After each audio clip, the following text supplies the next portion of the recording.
ഈശ്വര സന്നിധിയിലേക്ക് സ്വാഗതം. ആദ്യമായിട്ടാണ് ആരെങ്കിലും ഈ ചാനൽ കാണുന്നതെങ്കിൽ സബ്സ്ക്രൈബ് ചെയ്യുക. അതുപോലെ തന്നെ അടുത്തുള്ള ബെല്ലൈക്കൺ കൂടി ക്ലിക്ക് ചെയ്യുക. വീഡിയോ ഇഷ്ടമായെങ്കിൽ ലൈക്ക് ചെയ്യുക. നിങ്ങളുടെ വിലയേറിയ അഭിപ്രായങ്ങൾ കമൻസിലൂടെ രേഖപ്പെടുത്തുവാനും മറക്കരുത്. ഗുരുവായൂർ കണ്ണൻ, കൃഷ്ണൻ അല്ലെങ്കിൽ ഗുരുവായൂരപ്പൻ നമുക്കേവർക്കും പ്രിയപ്പെട്ടതാണ്.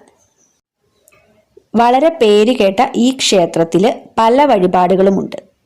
ഫലപ്രാപ്തിക്കായിട്ട് ഈ വഴിപാടുകൾ നടത്തുന്നത് വളരെ ഗുണം നൽകും. പല വഴിപാടുകൾക്കും പല ഫലപ്രാപ്തിയാണുള്ളത്. നേർച്ച രൂപത്തിലും കാര്യസാധ്യത്തിനായിട്ട് പല വഴിപാടുകളും ഇവിടെ നടത്താറുണ്ട്. ഗുരുവായൂർ ക്ഷേത്രത്തിൽ നടത്തുന്ന ചില പ്രത്യേക വഴിപാടുകളും അവയുടെ ഫലസിദ്ധിയും എന്തെല്ലാമാണെന്ന് മനസ്സിലാക്കാം.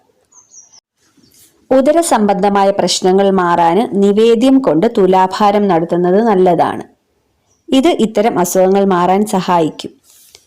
തൊഴിൽ തടസ്സങ്ങൾ നീങ്ങാനായിട്ട് ഗുരുവായൂരപ്പന് ചെയ്യുന്ന വഴിപാടാണ് കൃഷ്ണനാട്ടം. അതുപോലെ അഹസ് ചെയ്യുന്നതും വളരെ നല്ലതാണ്. ഇതും തൊഴിൽ തടസ്സം മാറാൻ നല്ലതാണ്.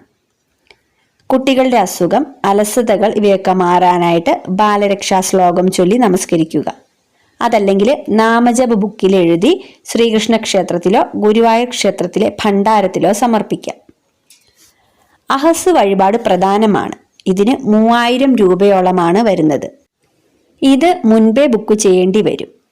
ഇത് നടത്തുന്നതിലൂടെ ഒരു ദിവസം മുഴുവൻ വഴിപാടിന് തുല്യമാണ്. ഇത് തൊഴിൽ തടസ്സം നീങ്ങാൻ വളരെ നല്ലതാണ്. ഇത് നടത്തുന്നതിലൂടെ അപ്പം, പായസം, അട, കളഭം, ആടിയ എണ്ണ, തിരുമുടിമാല, ത്രിമധുരം എന്നിവ ലഭിക്കും. അപ്പം, അട എന്നിവ രാത്രിയിലേ ലഭിക്കുകയുള്ളൂ. കൃഷ്ണനാട്ടവും അഹസുമാണപ്പോൾ തൊഴിൽ തടസ്സത്തിന്റെ പ്രധാനപ്പെട്ട വഴിപാട്. ഹരേ രാമ ഹരേ കൃഷ്ണ എന്ന നാമമാണ് രോഗശാന്തിക്കായിട്ട് ഉപയോഗിക്കുന്നത്. വിട്ടുമാറാത്ത പനിയും മറ്റുമുള്ളവരാണെങ്കിൽ ആൽരൂമ സമർപ്പണം നല്ലതാണ്.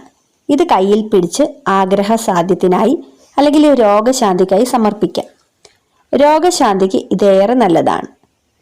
വാതരോഗവുമായി ബന്ധപ്പെട്ട് ആടിയ എണ്ണ പ്രസാദ കൗണ്ടറിൽ ലഭിക്കും. ഇത് വാങ്ങി പുരട്ടുക. വേദനകൾക്കും ഇതേറെ നല്ലതാണ്. കളഭം ചാർത്തലും ഏറെ നല്ലതാണ്. വീഡിയോ കണ്ടതിന് നന്ദി. ഇതുപോലുള്ള വീഡിയോസ് ഇഷ്ടപ്പെടുന്നവർ ചാനൽ സബ്സ്ക്രൈബ് ചെയ്യുക.